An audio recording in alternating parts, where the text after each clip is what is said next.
Halo sahabat semua, terima kasih sudah hadir di channel ini. Channel yang selalu menghadirkan video-video terbaru seputar jiran Nusantara. Indonesia merupakan negara terbesar di kawasan Asia Tenggara, baik dari sisi wilayah, jumlah penduduk, maupun pengaruh regional. Peran strategis Indonesia kerap menjadi perhatian dan perbincangan negara-negara tetangga. Mulai dari sektor ekonomi, pertahanan, hingga hubungan diplomatik di tingkat global. Tanpa basa-basi lagi, mari kita gas ke videonya.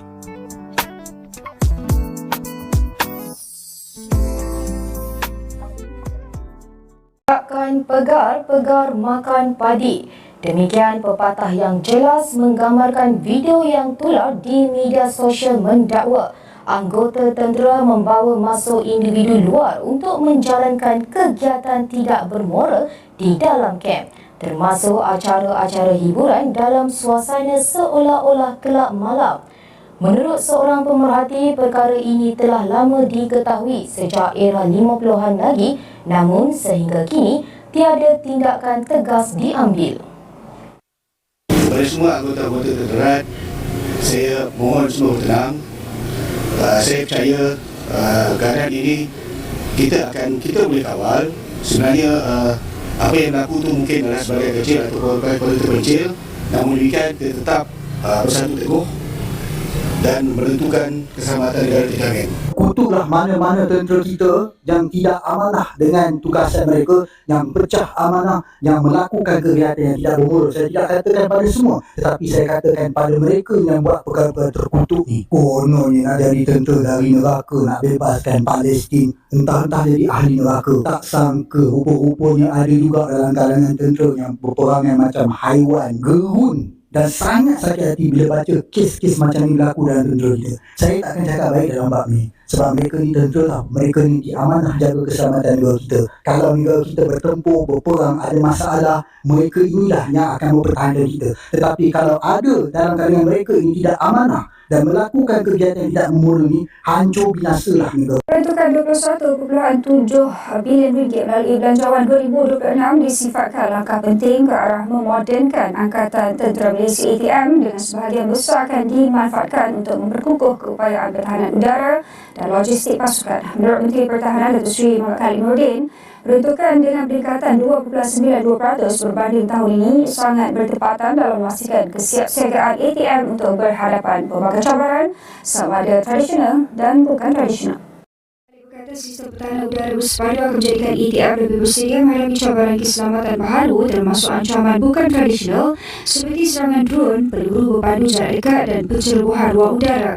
Selain itu, katanya dua kapal multi-role support ship turut akan diperoleh bagi menggantikan KD Mahawangsa yang sudah lama berkhidmat dalam armada tentera laut di Raja Malaysia. Khalid menjelaskan keseluruhan belanjawan 2026 sejajar dapatan seperpenggal kertas putih pertahanan dan peruntukan besar kali ini bukan sekadar pelaburan terhadap aset tetapi juga pengiktirafan terhadap pengorbanan warga ATM yang menjadi benteng keselamatan negara. Beliau juga maklumkan ATM dijangka menerima penghantaran 18 pesawat tempur ringan F-50A dari Korea Selatan bermula awal 2027 yang bakal beroperasi dari Pangkalan Tentera Udara di Raja Malaysia TUDM Kuantan. Belanjawan 2026 juga memberi tumpuan kepada aspek kebajikan dan penyelenggaraan dengan peruntukan penyelenggaraan kediaman anggota tentera meningkat daripada RM600 juta tahun ini kepada lebih RM800 juta pada 2026. Sementara itu, Menteri Kewangan Purbaya Yudi Sadewa pula mengesahkan kementeriannya telah meluluskan belanjawan melebihi RM38 bilion untuk pembelian pesawat berkenaan. Indonesia kini sedang giat memodernkan aset ketenteraan dan memperkukuhkan industri pertahanannya di bawah pentadbiran Presiden Prabowo Subianto. Subianto telah mengunjungi China, Perancis, Rusia, Turki dan Amerika Syarikat bagi mendapatkan sistem persenjataan, pengawasan dan keupayaan pertahanan wilayah yang baru. Jangkaan kita nak menggantikan semua pesawat dengan pesawat baru menjelang tahun 2040. Yang Bapak Menteri, itu perancangan kita. Masa sudah tamat tadi saya benarkan untuk jawab soalan Ketereh. Ketereh nak soal yang sama lah. Tak, saya tak minat beli-beli barang ni. Okey. Sekarang ni 40 minit dah. Cerita je semua. Tapi mana benefit untuk pesara? Dekat dengan 300,000 pesara ni. Apa yang RMK13 bagi? Kalau Felda, 100,000 satu kampung. berapa puluh ribu kampung. Askar ni berapa ramai juga, tapi apa benefit dia dapat? Mana itu saya nak tanya. Apa yang pesara dapat daripada MK13 ni? Muhammad, Puan Speaker, lain-lain perkara yang tak sempat dijawab, kita akan jawab secara bertulis. Betul yang Muhammad setuju? Itu saja yang saya nak, persetujuan daripada Ketua. Terima kasih. Terima kasih Yang Berhormat Menteri Pertahanan. Parlimen Malaysia sebagai institusi perundangan yang bebas, berwibawa dan bertaraf dunia. Tak dunia pun, dekat Malaysia pun gagal. Saya menyokong supaya parlimen ini ditutup, perkhidmatan tutup. Dulu mula tertutup, kemudian dibuka. Sekarang ditutup Peraturan semua. Dewan, Speaker. Tapi dalam sini Speaker, Peraturan Dewan. kurang-kurangnya Speaker, Peraturan Dewan, Speaker. Peraturan bersyarat berapa? Speaker, 36. Dulu Pagung yang tutup parlimen. Tak malu. Kami cakap. Yang Berhormat Arau, sila duduk dulu. 36 Bapak. Speaker, saya gunakan peraturan 36(4). Kurang sopan, biadab dan pernyataan-pernyataan yang kurang sopan. Ya, dia mengatakan bahawa, biarkan saya habis dulu, dia mengatakan bahawa parlimen ini tiada standard. Kamu seorang ahli parlimen yang berhormat.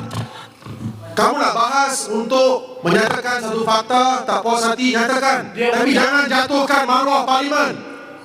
Ini institusi parlimen. Ya. Yang dirasmikan oleh Yang di-Pertuan Agong. Malulah kau. Ada orang-orang di sini. Ini parlimen. Cukuplah Yang Berhormat.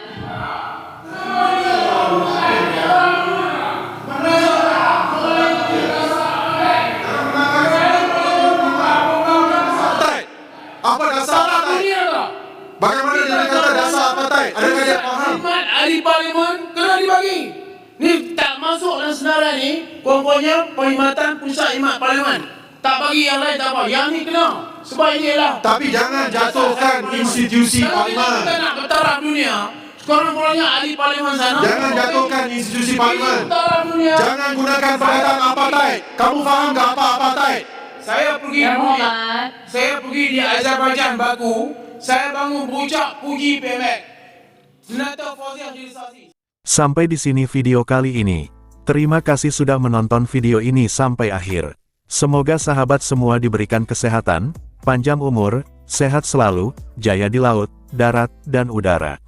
Dukung terus channel ini, dan nantikan video-video terbaru lainnya. Sampai jumpa di video berikutnya.